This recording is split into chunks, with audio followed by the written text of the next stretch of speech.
Assalamualaikum warahmatullahi wabarakatuh. Selamat pagi murid-murid, semuanya sehat. Alhamdulillah, pada pagi hari ini kita akan belajar subtema 1 tentang ciri-ciri makhluk hidup. Tujuan dari pembelajaran tema ini adalah siswa diharapkan bisa memahami ciri-ciri dan kebutuhan makhluk hidup serta hal-hal yang mempengaruhi perubahan pada makhluk hidup. Yang pertama, saya akan menjelaskan dulu ciri-ciri dan kebutuhan makhluk hidup. Nah, ciri-ciri makhluk hidup yang pertama ada bernafas, yang kedua ada memerlukan makan dan minum, yang ketiga ada bergerak, yang keempat ada tumbuh dan berkembang biak atau bereproduksi, yang kelima ada peka terhadap rangsang, yang keenam menyesuaikan diri pada lingkungannya. Selanjutnya ada kebutuhan makhluk hidup. Ada air, ada makanan, ada udara, ada cahaya. Lalu selanjutnya adalah penggolongan makhluk hidup secara sederhana. Di sini saya akan jelaskan, jadi tolong dengarkan baik-baik ya anak-anak. Oke, penggolongan hewan berdasarkan tempat hidupnya. Yang pertama ada hewan yang hidup di darat. Nah, sebagai contohnya ada harimau, ada kucing, ada sapi, ada kuda, ada kambing, ada ular, dan lain sebagainya. Ada juga hewan yang hidup di air. Hewan air ini terdiri dari ada air laut, contohnya ikan kakap, ikan sarden, ikan tongkol, ikan tenggiri, ikan tuna, dan lainnya. Ada juga yang hidup di air tawar. Di antaranya ada ikan gurame, ada ikan nila, ada ikan mujair, dan masih banyak lagi. Nah, untuk selanjutnya hewan yang hidup di darat dan di air. Hewan ini juga sering disebut hewan amfibi, yaitu hewan yang bertulang belakang yang hidup di dua alam. Nah, contoh hewan amfibi ini diantaranya ada katra, ada kadal, dan sesilia. Nah, selanjutnya ada penggolongan hewan berdasarkan jenis makanannya. Nah, ini ada hewan berdasarkan makanannya ini dibagi menjadi 3 jenis, yaitu ada herbivora, hewan pemakan tumbuhan. Sebagai contohnya hewan herbivora ada sapi, ada kambing, ada kuda, dan kelinci, dan masih banyak lagi.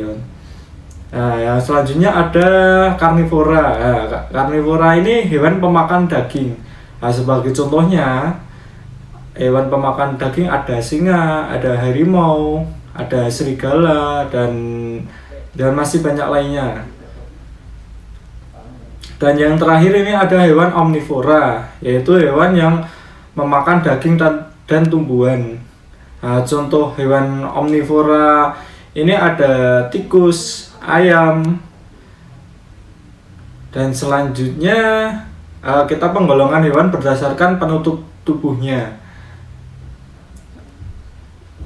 Nah, berdasarkan penutup tubuhnya ini terdiri dari ada 3 jenis, yaitu ada hewan yang bersisik, sebagai contohnya ada ular, dan ada ikan.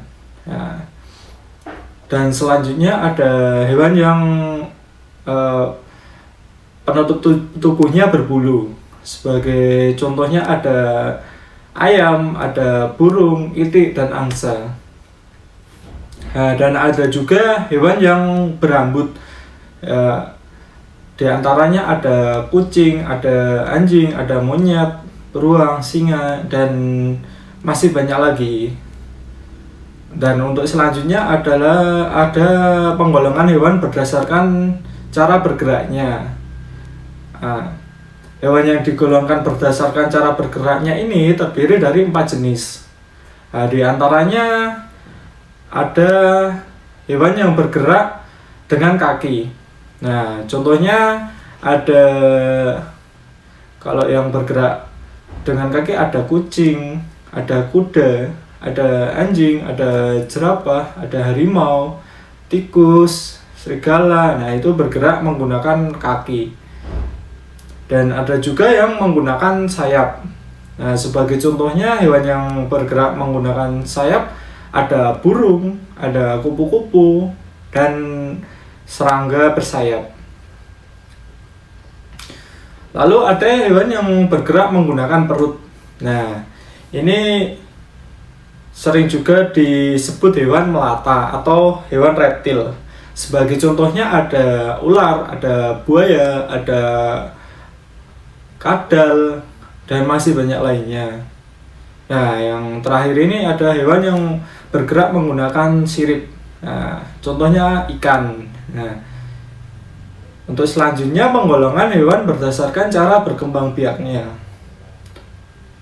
Nah, penggolongan hewan berdasarkan cara berkembang biaknya ini terdiri dari 3, yaitu ada ovovivipar yang pertama, yaitu hewan yang berkembang biak dengan cara bertelur. Nah, sebagai contohnya ada ayam, ada itik, penyu, dan ikan. Dan selanjutnya ada hewan yang berkembang biak dengan cara beranak atau vivipar. Nah, contohnya ada kerbau, ada kucing, ada kambing, ada gajah, dan masih banyak lainnya. Ya, jenis terakhir ini adalah hewan yang berkembang biak dengan cara beranak dan bertelur. Nah, sering juga disebut ovovivipar. Nah, contohnya ada ular. Nah, itu. Selanjutnya penggolongan hewan berdasarkan cara bernafasnya. Nah, penggolongan hewan berdasarkan cara bernafasnya ini diantaranya ada hewan yang bernafas menggunakan insang. Nah, insang ini contohnya ada ikan. Nah, itu bernafas menggunakan insang. Lalu selanjutnya hewan yang bernafas menggunakan paru-paru. Nah, sebagai contohnya ada anjing, ada paus, ada kucing, ada harimau, dan singa, dan masih banyak lainnya. Nah, ada juga yang hewan bernafas menggunakan kulit. Nah, sebagai contohnya ada cacing tanah. Nah, ada juga yang bernafas menggunakan trakea. Nah, sebagai contohnya kupu-kupu, lebah, semut itu menggunakan trakea. Nah, ada juga hewan yang bernafas menggunakan paru-paru dan kulit. Nah, sebagai contohnya ada katak. Nah, itu menggunakan paru-paru dan kulit bernafasnya. Lalu selanjutnya tentang perubahan pada makhluk hidup. Nah, salah satu ciri makhluk hidup adalah tumbuh. Nah, di sini saya contohkan ayam. Ayam berkembang biak dengan cara bertelur. Nah, telur ayam akan menetas menjadi anak ayam. Nah, anak ayam bentuknya mirip dengan induknya, namun ukurannya lebih kecil. Nah, anak ayam memiliki bulu yang masih halus. Anak ayam akan tumbuh menjadi dewasa. Nah, ada juga hal-hal yang mempengaruhi pertumbuhan dan perkembangan anak. Yang pertama ada pengaruh kesehatan, yang kedua ada pengaruh makanan bergizi, yang ketiga pengaruh istirahat, rekreasi, dan olahraga. Nah, manfaat istirahat. Kita memerlukan istirahat gunanya untuk memulihkan tenaga kita agar tetap sehat. Nah, manfaat rekreasi. Rekreasi dapat menghilangkan kebosanan dari kegiatan sehari-hari. Dan ada manfaat olahraga. Dengan berolahraga, tubuh kita menjadi sehat. Berolahraga akan membuat aliran darah lancar, otot-otot tubuh pun menjadi lentur, padat, dan kuat. Akibatnya tubuh pun menjadi kuat dan sehat. Baik itu saja yang bisa saya sampaikan tentang ciri-ciri makhluk hidup. Semoga anak-anak mengerti. Sekian dari saya. Wassalamualaikum warahmatullahi wabarakatuh.